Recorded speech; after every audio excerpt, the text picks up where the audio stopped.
네, 오늘 주신 하나님 말씀은 사도행전 17장 1절에서 3절 말씀입니다.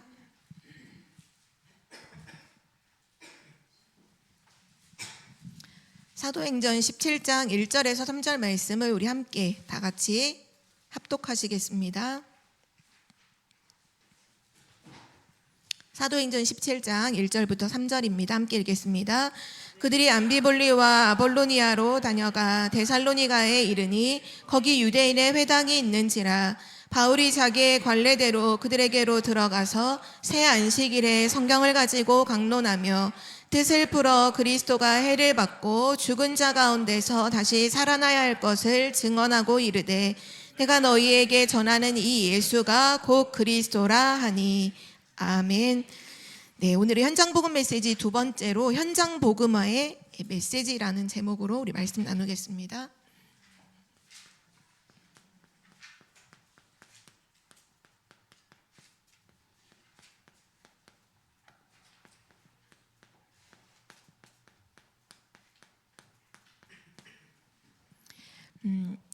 우리가 이번 현장복음 메시지를 나누면서 중요한 방향을 먼저 함께 잡았잖아요. 지역을 살리는 말씀 운동을 두고 하나님께서 그 응답을 분명히 우리 교회에 허락하시고 모든 개개인에게 그 축복을 이미 주셨는데 지역을 살리는 말씀 운동이라고 하는 이 중요한 언약을 두고서 우리는 말씀을 오늘도 확인해야겠습니다. 지역을 살리는 말씀 운동 또는 지역을 살리는 이 전도 운동이죠. 지금도 현장에서는 사람들이 뭐를 모르고 있냐면 현장에는 다 있지만 진짜 현장에 답이 없잖아요. 사람들이 뭐에 대해서 늘 고민하냐 하면 고통이 있는데 고통이 오는데 이 고통이 대체 왜 올까? 돈이 많아도 성공을 해도 많은 걸 가져도 인간에게 다가오는 그 이유를 알 수 없는 그 고통과 어려움을 어떻게 해결해야 될지 모르는 사람들이 너무 많고요. 또 현장에는 뭐를 모르냐면 사람들이 원죄와 자범죄가 뭔지도 구분을 못해요. 인간이 망하는 이유는 자범죄가 아니라 원죄 때문이잖아요. 하나님을 떠났기 때문에 고통이 오고 재앙이 오는데 사람들이 내가 뭘 잘못했지, 내가 뭘 안 했지 이거를 구분을 못해서 지금 방황을 하고 있어요. 그러면서 사람들이 또 뭘 생각하냐 하면 어차피 종교는 다 똑같은 거 아니냐, 종교는 다 같다 이런 생각을 다 가지고 있어요. 그래서 뭐 하나 그냥 믿으면 되지 꼭 교회를 가야 되냐, 꼭 이걸 해야 되냐, 여기에 대한 사람들은 사실은 확신을 가지지 못하고 살아가고 있어요. 그러다 보니까 사람들은 선행이나 율법이나 어떤 사람의 노력, 행위를 가지고 하면 되지, 그 선행하면 되고 율법 좀 지키면 되고 노력하고 열심히 하면 그러면 되는 거 아니냐 이렇게 생각하는 사람도 너무 많고요. 결국은 구원이 진짜 뭔지 그리고 어떻게 구원받아야 되는지를 현장에 있는 사람들은 알지 못해요. 그래서 복음 가진 우리가 이걸 현장에 알려줘야 하는 거예요. 전달해줘야 되는 거죠. 우리가 지역을 살리는 전도운동을 한다고 했을 때, 현장을 살린다고 했을 때 제일 중요한 건 뭐냐 하면 실제 진짜 이 현장에 진짜 이 사람들에게 그리스도가 필요하구나가 우리에게 먼저 보여야 돼요. 우리가 아무리 복음을 가지고 있어, 사실 복음 전달하는 거 5분이면 말할 수 있죠. 예수가 그리스도다. 누가 못하겠어요. 그런데 중요한 건 아무리 복음을 가지고 있어도 내가 이 사람을 보면서 또는 내가 이 현장에 갈 때 와, 진짜 이 현장에 그리스도가 아니면 안 돼, 이 사람은 정말 그리스도가 필요하구나가 안 보여지면 내가 복음을 말하지 않아요. 사실 저도 마찬가지더라고요. 진짜 이 사람에게 정말 복음이 정말 필요하구나, 이 사람 복음 들으면 살겠네라는 게 보이면 그냥 복음 말해요. 이 사람이 복음을 받든 안 받든 뭐 거부해서 나를 이상하게 보든 안 보든 나의 체면 생각 안 하게 돼요. 근데 정말 여기에 그리스도가 필요하다는 게 안 보이는데 어떻게 복음을 말하지? 이 사람 복음 말하면 복음 들을까? 이 사람이 영접을 할까? 거부하면 어떡하지? 그 생각에 사로잡히면 사실 복음을 말할 수가 없죠. 그래도 정말 중요한 것은 이 복음을 가지고 있는 내가 정말 그리스도가 이 현장에 가장 필요한 것임을, 또 이 사람에게 가장 필요한 것임을 먼저 알아야 돼요. 그게 보여야 돼요. 그래서 오늘 메시지에서 정말 중요한 부분, 서론으로 나누고 싶은 부분이 뭐냐면, 결국은 그리스도를 이렇게 표현하면 뭔가 몸으로 체험하는 걸 생각할까 봐 좀 주의가 되지만, 몸으로 느끼는 거 말고 진짜 그리스도를 체험해야 됩니다. 이게 무슨 말이냐면요, 내가 무엇을 현장에 가서 뭘 하지? 내가 이 사람을 만나서 뭘 할까가 사실 중요하지 않아요. 왜냐하면 이 사람에게 뭔가를 하시고 그 현장에 뭔가를 하시는 분은 하나님이시거든요. 중요한 건 뭐냐면 내가 무엇을 가지고 있느냐예요. 내가 오늘 여기서 뭘 하지? 아니에요. 하나님이 하신다니까요. 하나님이 하시는 거고, 정말 중요한 건 뭐냐면 지금 내가 무엇을 가지고 있는가, 내가 정말 복음을 가지고 있는가, 그것이 지역 살리는 말씀 운동에 쓰임 받느냐 쓰임 받지 못하느냐를 결정하는 가장 중요한 거예요. 정말 복음을 내가 가지고 있냐? 그러면 하나님은 나를 통해서 지역을 살리는 일을, 전도 운동, 말씀 운동을 하시게 되어 있어요. 왜냐하면 무엇을 가졌냐에 따라서 보는 게 달라지거든요. 갖고 있는 거에 따라서, 쉽게 말해서 돈이 있는 사람과 없는 사람도 보는 게 다르잖아요.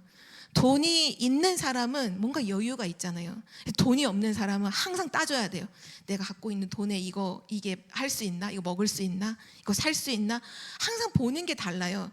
근데 돈을 가지고 있는 사람은 그런 게 안 보이잖아요. 뭐가 중요한 거지? 뭐가 좀 가치 있는 거지? 뭐가 좀 똑바로 돼 있는, 이렇게 생각하겠죠. 뭘 가지고 있느냐에 따라서 보는 것도 달라지고 행동하는 것도 달라지고, 어떻게 이거를 복음을 지속하고 어떤 방법도 다 달라지게 되죠.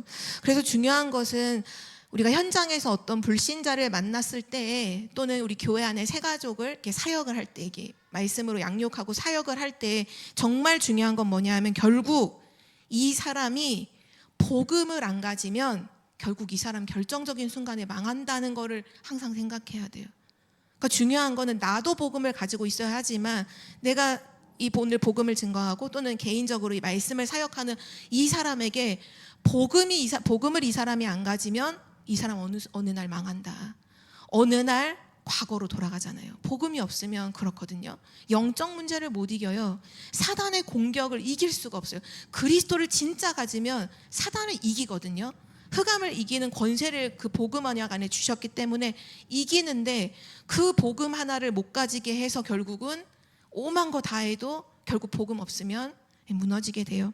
그래서 성경에 보면 창세기 3장 15절에 이 복음을 하나님이 말씀하시잖아요. 하나님이 왜 아브라함을 쓰셨을까요? 아브라함을 쓰신 이유는 한 가지예요. 이걸 알아들었거든요. 창세기 3장 15절에 이 복음의 비밀을 아브라함이 알았기 때문에 하나님이 그 아브라함을 믿음의 조상으로 사용하신 거고요. 또 출애굽기 3장 18절에 중요한 출애굽의 역사를 일으킨 피 제사 드리러 가라는 이 메시지, 하나님께서 왜 모세를 사용하셨냐? 모세가 똑똑해서 사용하신 게 절대로 아니에요. 왜냐? 모세가 이 말을 알아들었어요. 하나님이 설명하지 않으셨거든요. 모세는 나가서 너 이 이스라엘 백성을 이끌고 애굽에서 나와라, 피 제사 드리러 가라, 그 말을, 피 제사라는 그 의미를 모세는 알아들었어요. 그래서 하나님이 모세를 쓰신 거예요. 하나님이 지금도 누구를 쓰시느냐 하면 가진 자를 쓰시는 거예요. 복음 가진 자를 쓰신다는 거죠. 또 성경에 보면 계속 가나안 땅으로 가라, 가나안 땅으로 가라 계속 말씀하시잖아요. 왜냐? 가나안 땅에 왜 가야 돼요? 반드시 가야 돼요. 안 가면 안 돼요. 기근이 오건 뭐 환경이 어렵건 상황이 상관없어요. 가나안 땅은 무조건 가야 돼요. 왜냐? 하나님의 언약이 성취될 땅이기 때문에 가는 거죠. 그거 알아들은 사람은 하나님께 쓰임 받는 거고, 그거 하나 못 알아들었는데 모든 걸 다 잘해요. 근데 이거 하나 못 알아들으면 하나님께 쓰임 받을 수가 없습니다. 또 보면 이사야서 7장 14절의 언약이죠. 바벨론 포로로 끌려갔던 렘넌트들이 어떻게 승리할 수 있었냐? 결국 이 언약 한 가지 때문에 승리할 수밖에 없었거든요. 하나님 쓰실 수밖에 없었던 거죠. 또한 초대교회도 마찬가지인데요. 초대교회가 그렇게 연약하고 배움도 없고 지식도 없고 가진 것도 없고 오히려 모든 것이 다 단절된 그 가장 어려운 극한 어려움 속에서 어떻게 초대교회가 세계복음화를 했냐 하면 초대교회가 알았거든요. 뭘 알았냐? 예수가 그리스도라는 이 복음을 알았어요. 마태복음 16장 16절이죠. 그리고 중요한 건 하나님이 중요하게 복음을 증거하는 데 있어서 맨 처음에 이제 베드로가 쓰임 받았던 이유는 한 가지예요. 예수가 그리스도이심을 알았고, 그리고 베드로가 보면 그런 고백을 하죠. 사도행전 3장 6절에 보면 그 성전 미문에 있는 안진뱅이한테 그런 얘기를 하잖아요. 은과 금, 그 안진뱅이가 구하는 은과 금은 내게 없지만 내게 있는 것, 내가 가지고 있는 것을 너에게 주노니 곧 나사렛 예수 그리스도의 이름으로 일어나 걸으라. 가진 것을 준 거예요. 왜냐? 보였거든요. 이 사람에게 정말 그리스도가 필요하구나. 이 사람이 그리스도 몰라서 운명에 40년 동안 잡혀있네. 내게 있는 이 복음을 주면 너무 쉽게 준 거예요. 내게 있는 거 내게 주노니 곧 나사렛 예수 그리스도 이름으로 일어나 걸으라. 또 이것 때문에 법정에 끌려갔을 때도 그 어마어마한 막 대제사장들과 막 서기관들, 바리새인들, 막 재판관들 쭉 있는 데서 그렇게 담대하게 사도행전 4장 12절을 고백하잖아요. 다른 이로서는 구원을 받을 수 없나니 천하 인간을 구원할 다른 이름을 우리에게 주신 적이 없다. 가졌던 거예요. 복음을 가지고 있었던 거예요. 그래서 하나님이 쓰신 거죠. 중요한 건 뭐냐 하면 우리가 지역을 살리는 전도운동을 분명히 이거 하나님이 하실 건데 중요한 건 내가 어떻게 해야 되지? 이미 그 질문이 안 맞아요. 하나님과 안 맞아요. 내가 무엇을 가지고 있지? 이 질문을 하셔야 돼요. 내가 복음을 가지고 있는가? 그렇다면 하나님은 하실 거예요.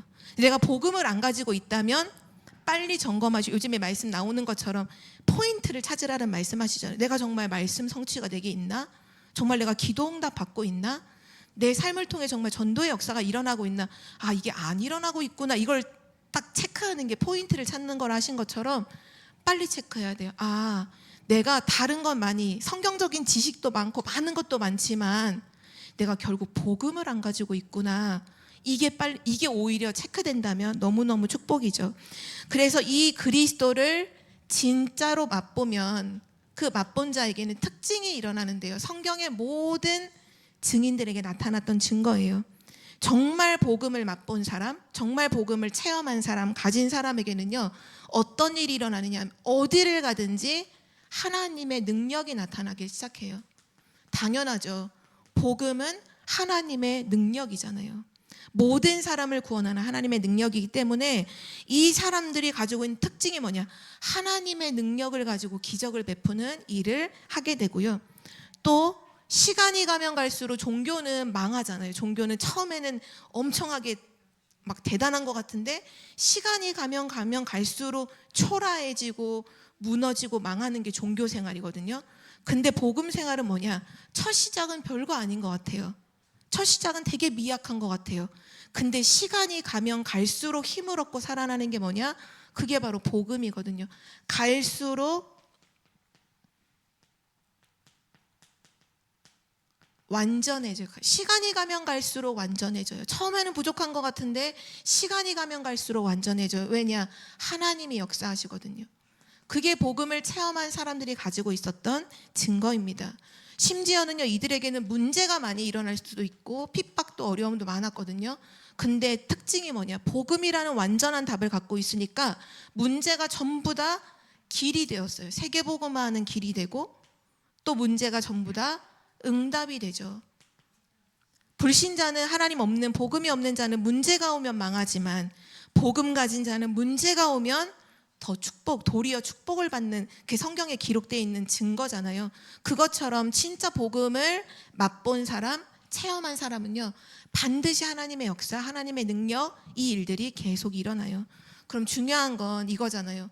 그럼 어떻게 내가 이 복음을 맛보느냐? 이게 너무너무 중요하죠. 내가 복음을 어떻게 하면 맛볼까? 이 복음을 체험하는 거, 맛보는 거 어떻게 되는? 하나님의 은혜로 되어지는 거예요. 은혜로 되는 거예요. 그래서 기도해야 돼요. 하나님, 내가 정말 복음의 맛을 포기하여 주옵소서. 하나님, 복음의 맛을 보는 참된 은혜를 내게 더하여 주옵소서. 다른 걸 구하는 게 아니라 이 은혜를 날마다 구하여야 되는 거죠. 하나님 앞에 기도하는 거예요. 하나님, 정말 복음의 맛을 보게 해 주옵소서. 그리고 또 어떻게 복음을 체험하냐 하면요, 결국 시대와 역사를 보면서 많은 랩런트들은 확인을 하게 됐는데, 그게 뭐냐 하면 시대적인 흐름 또는 시대적인 문제를 통해서 복음을 다 깨닫게 돼요. 성경에 말씀하는 그 중요한 흐름이 있잖아요. 복음이 없어질 때마다 재앙이 왔다는 사실이고요, 복음이 회복될 때마다 모든 것이 다 살아나는 기적이 일어나죠. 이게 시대적인 흐름이고 시대적인 문제이기도 해요. 항상 복음이 없어지잖아요. 그러면 복음 없어지면 재앙이 온다는 거. 이거를 통해서 복음이 아니면 안 되는구나. 항상 복음을 붙잡아야 되는구나. 이 부분이 진짜 깨달아져야 되는 거죠. 이게 누가 말해줘서 되는 게 아니라 이걸 봐야 되는 거예요. 역사를 통해, 교회사를 통해, 또 성경에 있는 여러 가지의 믿음의 사람들의 스토리를 통해서 알아야 되는 거야. 복음 회복될 때마다 기적이 일어나는구나. 근데 복음이 없어지면 재앙이구나. 그래서 나는 복음이 아니면 안 된다. 복음 절대 놓치지 말아야겠다. 깨달아야 되는 거고요. 또 어떻게 깨닫게 되냐 하면, 하나님은 어떤 재앙과 문제 속에서 깨닫기를 원하지 않고 말씀으로 깨닫고 맛보게 됩니다. 그래서 우리가 매일 복음을 듣고 말씀을 듣는 이유가 한 가지예요. 복음을 깨닫도록. 그래서 말씀을 들으실 때마다 기도하시면 돼요. 하나님, 오늘 이 메시지를 통해서 복음을 깨닫게 하옵소서. 성경의 어떤 장을 펴고 어떤 성경 서신서를 펴더라도 결국 거기서는 말씀하시는 게 복음이잖아요. 근데 우리가 복음의 방향을 맞추지 않고 복음의 눈으로 보지 못하면 이 메시지가 다른 걸로, 불신자 또는 그 이단들도 성경책 가지고서 막 얘기하잖아요. 근데 복음에 대해서 얘기 안 하잖아요. 하나님이 말씀을 통해서 진짜 복음을 사모하는 자들에게만 이 복음을 알게 해주시죠. 그래서 로마서 16장에 보면 영세 전에 감춰졌던 이 복음을 이제는 나타내신 바 되었다, 이렇게 말씀하시죠. 나타내셨다는 건 누가 그렇게 하셨다는 거잖아요. 내가 발견한 게 아니라 누군가 복음을 나타내 주신 거예요. 그분이 누구냐? 하나님이에요. 하나님이 지금도 말씀을 통해서 이 감추어진 하나님의 비밀인 복음을 나타내 주시는데, 그거를 우리가 이제 말씀 속에서 깨닫게 되는 거예요. 그래서 말씀으로 복음을 깨닫게 되고요. 또 이 맛을 어떻게 보느냐? 중요한 것은 사실을 보면서 이 복음을 깨닫게 돼요. 우리가 진짜 현장에서 또는 사람을 보면서, 사건을 보면서, 문제를 보면서 정말 거짓말하고 이게 포장하지 않고 진짜 있는 그대로 사실을 제대로 보면요, 복음을 붙잡을 수밖에 없어요. 사람을 통해서도 마찬가지예요. 사람에 대한 사실을 봐야 돼요. 모든 사람은 한마디로 말하면 절대 불가능이잖아요. 모든 사람은 절대 불가능이에요. 뭐 대단한 사람, 막 대단하신 분이라고 해도요, 모든 사람은 절대 불가능해요. 하나님의 은혜가 없이는 안 돼요. 그리스도가 없으면 사람은 영적 문제 못 이기잖아요. 또 사람뿐만 아니라 현장에 일어나는 사실도 우리가 정확히 봐야 돼요. 현장에 일어나는 문제와 사건들을 통해서 그래, 맞다. 이게 하나님 떠난 문제가 아니면, 하나님의 은혜가 아니면 안 되는구나. 복음이 아니면 안 되는구나. 이 흑암의 역사를 이길 수 없구나. 또 영적인 사실을 보면서도 이 복음을 깨닫게 되죠. 하나님의 은혜로 그리스도여야만 되는구나. 그래서 오늘 이 사도행전 17장 1절에서 3절에 보면 이 전도자 바울이 데살로니가라고 하는 지역에 갔을 때 회당에 들어가서 어떻게 복음을 그 현장에, 그 지역 데살로니가라고 하는 지역에서 어떻게 말씀 운동을 했는지가 답이 딱 나오죠. 3절에 답이 나오는데요. 뜻을 풀어 그리스도가 해를 받고 죽은 자 가운데서 다시 살아나야 할 것을 증언하고 이르되 내가 너희에게 전하는 이 예수가 곧 그리스도라니. 뜻을 풀었다는 건 뭐냐? 그러니까 말씀을 가지고 전달했다는 거예요. 하나님의 말씀을 가지고 바로 2절 하반절에 보면 성경을 가지고 강론하며 뜻을 풀어, 바로 하나님 말씀 자체를 가지고서 이 설명을 하는 거죠. 어떻게 보면 우리가 현장에서 복음을 증거할 때도 내가 보니까 내 생각에는 이렇게 복음 증거하지 말고 하나님 말씀에 이렇게 말씀하고 있습니다. 하나님은 성경을 통해 이렇게 우리에게 말씀하고 있습니다. 그렇게 복음이 증거될 때 복음의 권위가 있죠. 그래서 전도자 바울도 뜻을 풀어서 하나님 말씀을 가지고 딱 설명을 하는데 뭐를 설명하냐? 그리스도가 죽은 자 가운데서 해를 받고 죽은 자 가운데서 다시 살아나야 할 것을 증언했다라고 하죠. 그리스도가 왜 죽으셔야 되는지, 그리스도가 왜 살아나셔야 되는지, 그리스도가 아니면 왜 안 되는지, 이 부분을 성경 말씀을 가지고 정확하게 얘기하는 거예요. 그리스도가 왜 죽으셔야 되느냐? 베드로후서 3장 18절의 말씀에 이 말씀이 나오죠. 그리스도께서도 단번에 십자가에서 죽으사 의인으로서 죄를 위하여 죽으사 의인으로서 불의한 자를 대신하셨으니 이는 우리를 하나님 앞으로 인도하려 하심이라. 육체로는 죽임을 당하시고 영으로는 살리심을 받으셨으니, 예수님이 왜 죽으셨느냐? 의인이신 그분이 우리의 죄인인 우리의 죄를 위해서 십자가에서 단번에 죽으신 이유는 우리를 하나님 앞으로 인도하려 하심이라. 성경에 다 나와 있어요. 그리스도가 왜 죽으셔야 되는지, 왜 부활하셔야 되는지, 그리스도가 왜 육신의 모습으로 왜 오셨는지 그 히브리서 말씀에 나오죠. 혈과 육을 입으심은 죽음에게 사로잡혀서 한평생 죽기를 두려워해서 그 죽음의 종로를 타는 그 사람들을 건지시기 위해서, 그 죽음의 세력을 잡은 자 마귀를 꺾으시기 위해서 혈과 육의 몸을 입고 이 땅에 오셨다. 성경 말씀하고 있는 것처럼요, 하나님의 말씀을 가지고 그리스도를 담대히 설명하는 거죠. 왜 그리스도가 아니면 안 되는지. 그리고 나서 이제 결론으로 완전히 도장을 찍죠. 내가 너희에게 전하는 이 예수가 곧 그리스도다. 예수가 그리스도다. 하나님이 우리에게 주신 답은 그리스도예요. 근데 그 그리스도가 누구냐? 바로 예수가 그리스도다. 이 복음을 데살로니가라는 지역에서 증거했을 때 많은 자들이 제자들로 세워지게 되죠.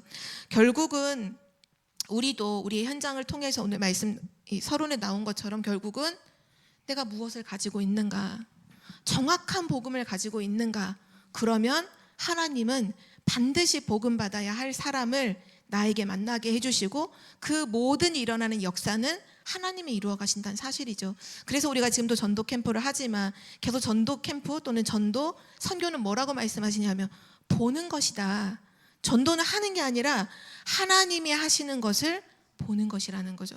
중요한 건 내가 복음을 가지고 있을 때 그걸 이제 보게 된다는 사실입니다. 그래서 오늘 메시지의 정말 중요한 것은 우리가 이제 지역을 살리는 전도운동, 말씀운동을 하는데 그 현장에 정말 중요하게 전달돼야 될 이 메시지가 뭐냐? 결국은 이게 다죠. 어떤 메시지가 증거되어야 할까요?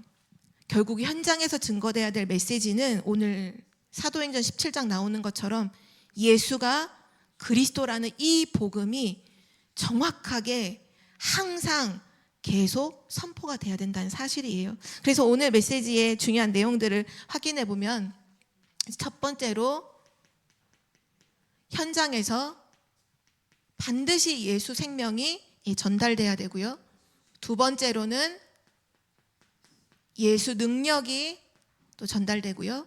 그리고 세 번째, 예수 생명과 능력이 전달되면 반드시 그 예수 그리스도의 이름의 권세로 치유되는 역사가 일어나게 되고요.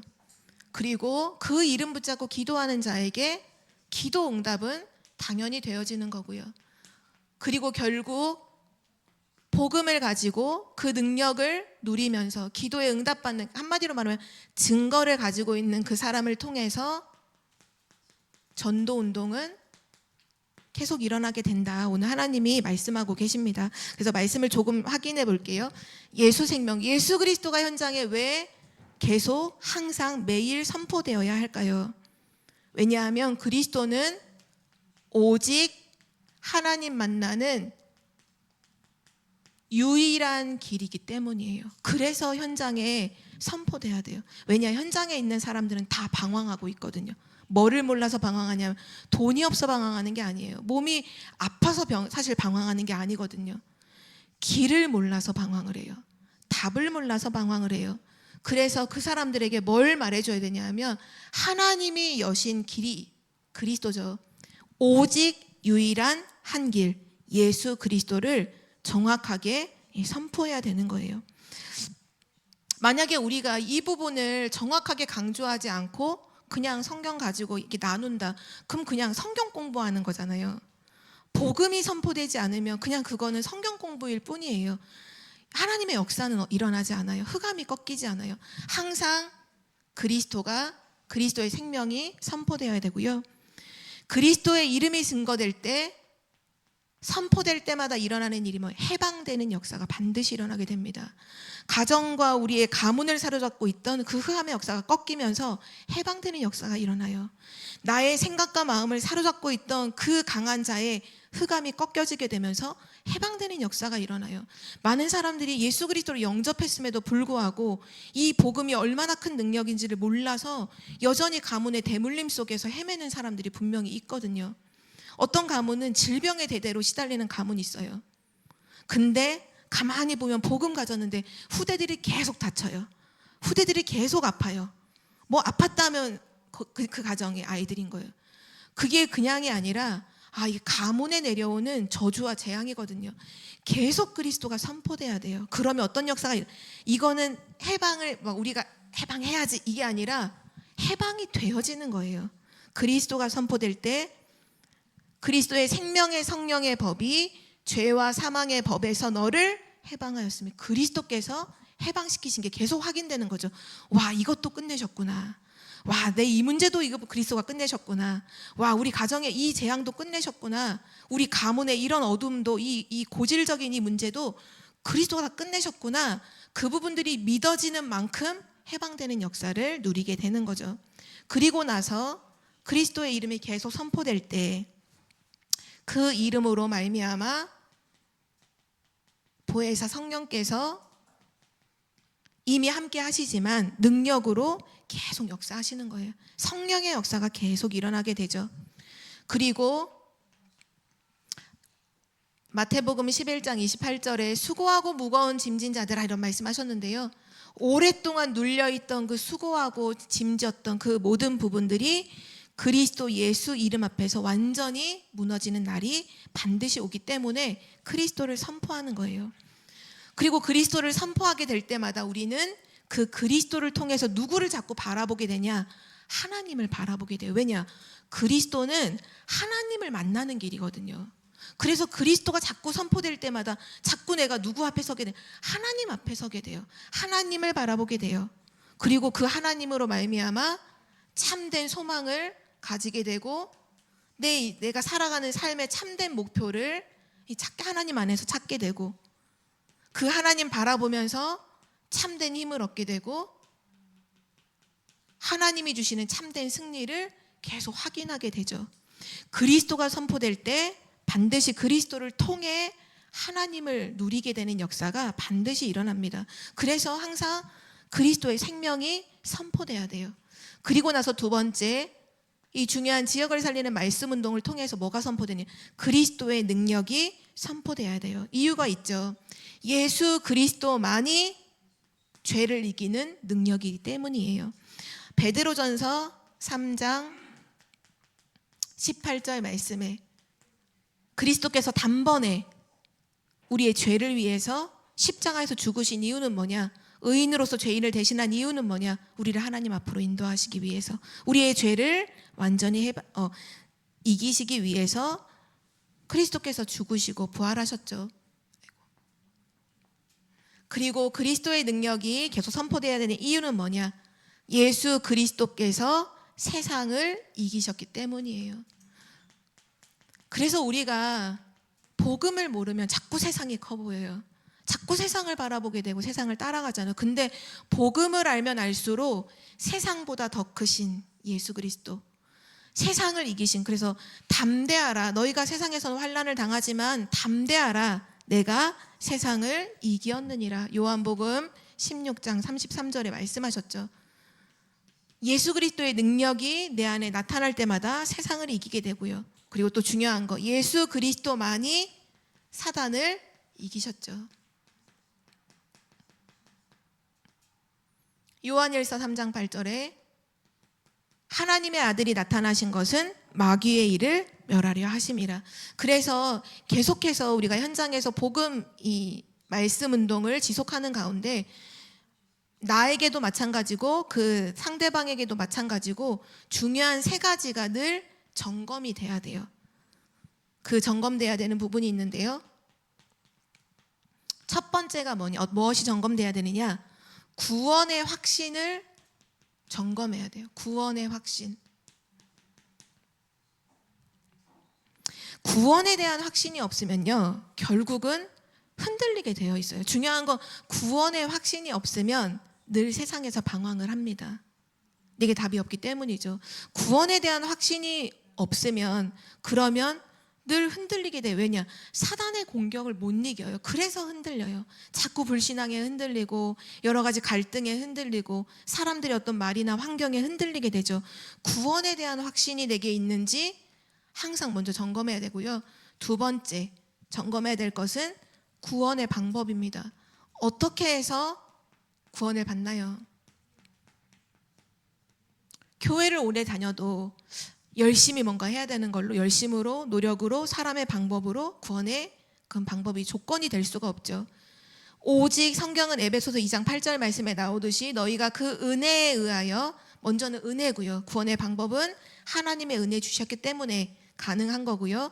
믿음으로 말미암아, 하나님의 은혜 받은 자가 믿음으로 예수가 그리스도이심을 믿음으로 구원받는다는 정확한 구원의 방법을 알아야 되고요. 그리고 세 번째, 분명한 구원의 증거가 내게 있는지를 점검해야 돼요. 또 여기서 이제 구원에 대한 증거를 또 생각하면 또 무슨 내게 역사가 일어난 게 없는데 이렇게 생각하실 수가 있죠. 근데 성경에 이미 답이 나와 있어요. 요한일서 5장 11절에서 13절에 보면 또 증거는 이것이니, 증거가 뭐냐? 하나님이 우리에게 영생을 주신 것과 이 영생이 그의 아들 안에 있는 그것이니라. 아들이 있는 자에게는 생명이 있고 하나님의 아들이 없는 자에게는 생명이 없느니라. 내가 하나님의 아들의 이름을 믿는 너희에게 이것을 쓰는 것은 너희로 하여금 영생이 있음을, 너희에게 영생이 있음을 알게 하려 함이니라. 그래서 구원받은 증거가 뭐냐? 예수 그리스도가 믿어지는 게 증거예요. 내가 막 질병이 치유되고 막 삶이 막 갑자기 180도 바뀌고, 그건 증거가 아니에요. 그건 또 달라질 수 있거든요. 근데 변함이 없는 증거가 뭐냐? 예수가 그리스도이신 게 믿어져요. 그게 구원받은 증거예요. 이것이 분명해야 흔들리지 않아요. 렘넌트들에게도 결국은 이거 제대로 전달해 줘야 그 아이가 복음 진짜 가지고 있어야 살아남게 되는 거. 혼자서도 살아남을 수 있고 아무도 안 도와줘도 살아남을 수 있는 거죠. 그리고 결국 그리스도의 생명과 능력을 가지면 복음을 들으면 들을수록 일어나는 일이 바로 치유되는 역사가 일어나는데요. 질병이 치유되는 것보다 더 중요한 치유가 영혼 치유, 바로 영적인 치유죠.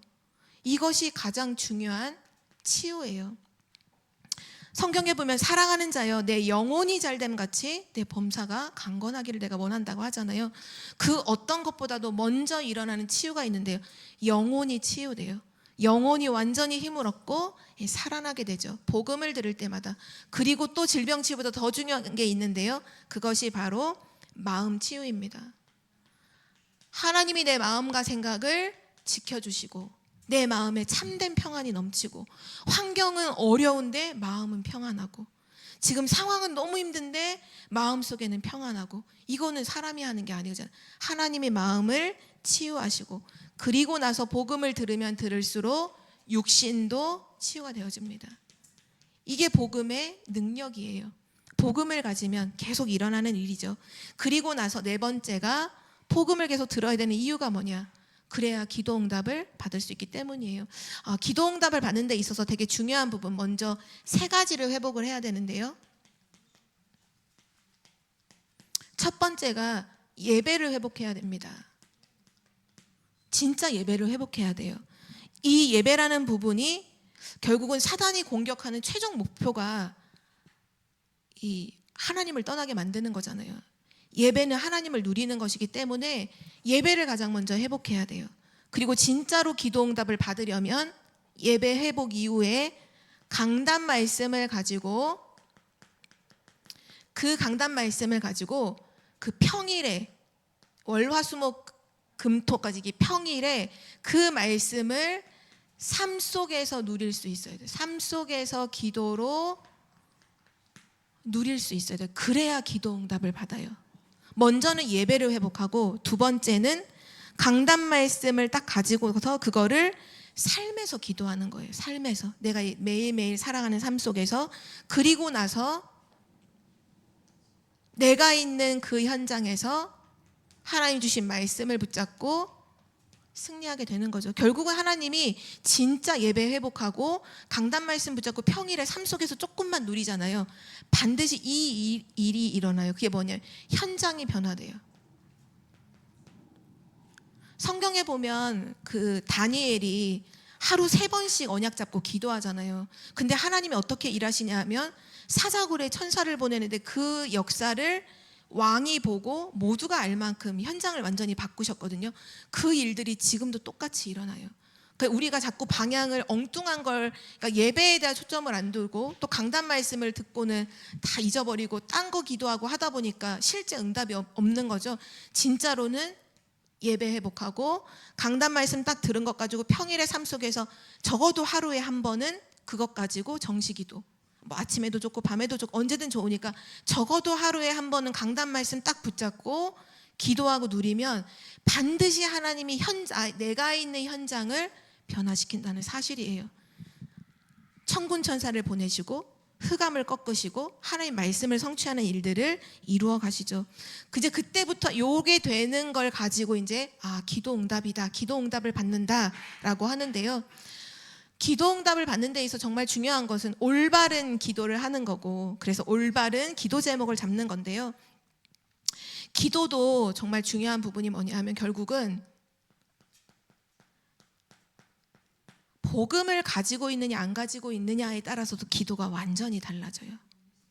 복음을 어떻게 내가 알고 있냐, 내가 복음을 정확하게 알고 있냐, 이걸로 기도가 달라져요. 또 내 체질에 따라서도 기도가 달라지고, 내 체질이 어떻게 돼 있는지에 따라서도 또 내가 얼마만큼 복음을 진짜로 누리고 있느냐, 요거에 따라서 기도는 완전히 달라지게 됩니다. 그래서 기도라는 것 이전에 먼저 중요한 것은 복음을 가지고 있는 것, 내가 복음을 정확히 알고 그 복음을 누리고 있고 그 복음으로 내 삶의 모든 이런 리듬이 되어 있는 부분, 그것이 올바른 기도 응답을 받게 하는 길이고요. 마지막, 내가 진짜 복음을 가지고 있고 기도 응답을 받고 있다. 그러면 반드시 하나님이 주시는 증거가 나오죠. 그 증거를 가지고 일어나는 일이 바로 이 전도 운동입니다. 하나님은 결국 우리를 통해서 이 일을 이루어 가시죠. 237 나라를 살리고 5천 종족 살리는 일을 이루어 가시는데요. 하나님이 이루어 가시는 이 전도 운동은 어떤 길이냐? 처음으로 말씀하면 마태복음 28장 20절 말씀에 분명히 예수님이 말씀하셨죠. 내가 세상 끝날까지 너희와 항상 함께 있으리라. 결국은 예수 그리스도가 나와 함께 하시는 그 증거로 되는 것이 전도 운동입니다. 이번에도 강단 말씀, 이제 우리가 세계 선교 축제 예배 드릴 때 그 여호수아가 무엇을 받느냐, 시종으로 있을 때 봤던 게 2가지라고 했잖아요. 하나님께서 모세와 함께 하시는 것을 봤고, 또 하나 본 것은 모세가 하나님과 함께함을 누리고 있는 걸 봤다고 했잖아요. 결국은 그게 전도예요. 요셉도 보디발의 집에서 또는 감옥에서 하나님이 나와 함께 하심을 누리는 걸 보디발이 보죠. 또 그 바로 왕도 보자. 이렇게 하나님의 영에 감동된 사람을 우리가 어떻게 찾겠냐. 하나님 정말 너와 함께 하시는구나.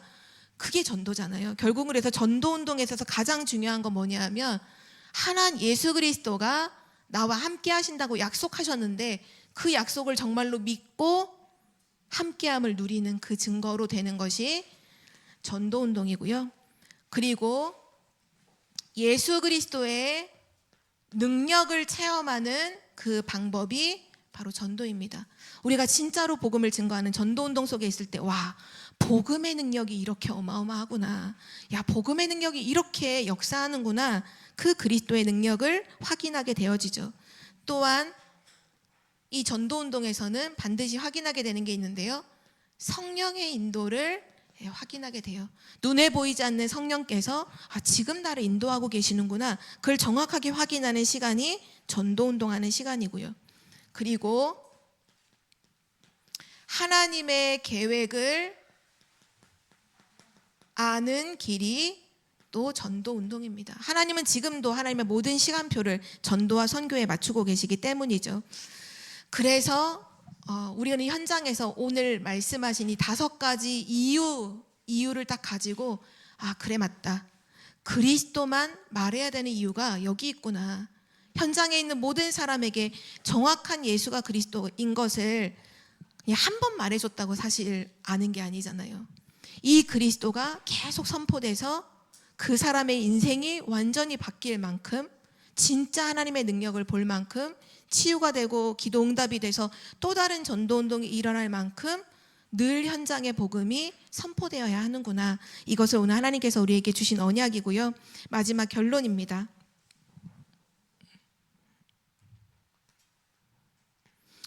오늘 우리가 읽었던 사도행전 17장 1절에서 3절 말씀에 보면 거기에 전도자 바울이 자기의 규례를 가지고 이런 말씀이 나왔잖아요.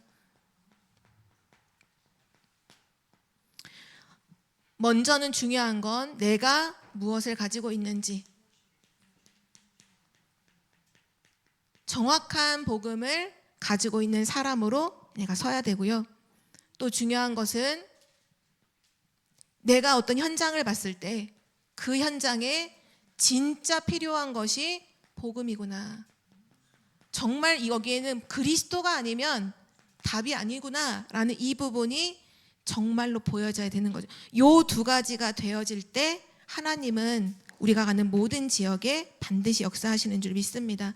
여기 계신 모든 성도님들의 삶 속에 정말 그리스도, 내가 가진 것을 내게 주노니, 항상 보면 옛날에 유 목사님이 그래서 이 부분을 설명하실 때 항상 주머니에서 돈을 꺼내셨잖아요. 그래서 통역하는 분한테 돈을 주셨잖아요. 왜냐? 가지고 있는 걸 주는 건 너무 쉽다는 거예요. 근데 없는 걸 주는 건 너무 어렵다, 이런 얘기를 하셨잖아요. 그게 정말 맞는 것 같아요. 내가 없는데 없는 걸 어떻게 주겠어요? 막 다른 거 끌어오고 막 여기저기서 막 해, 그럴수록 힘 빠지는 거잖아요. 그게 아니라 정말 내가 복음을 가지고 있는 것, 그게 중요하고, 현장을 보거나 그 사람을 봤을 때 그리스도가 필요하다, 진짜 그리스도가 아니면 안 되는구나, 그것이 보여질 때 이미 흑암은 눈치를 채고 흑암은 떠나가고요. 반드시 하나님은 역사하시는 줄 믿습니다. 우리 청주복음교회를 통해서 우리 청주 전 지역에 하나님이 정말로 기뻐하시는 복음만이 선포되는 말씀운동 회복되기를 기도합니다. 하나님 아버지, 감사합니다. 우리에게 주신 이 복음의 언약이 우리를 통해 전 지역 현장으로 전달되게 하는 하나님의 말씀 운동이 시작되도록 인도하여 주옵소서. 하나님께서 지역을 살리는 것을 두고 우리에게 언약 주심을 감사드립니다. 한 사람 한 사람의 가슴 속에 하나님이 이 언약을 담아주셔서 내가 가지고 있는 이 복음의 생명과 능력이 전 현장으로 전달되어 치유되는 역사가 일어나도록, 전도운동이 일어나도록, 말씀운동이 일어나도록 인도하여 주옵소서. 이것을 두고 먼저 망대를 세우며 여정을 걸어가며 절대 망대를 세우는 이정표의 축복을 누리게 하여 주옵소서. 감사드리며 예수 그리스도의 이름으로 기도드립니다. 아멘.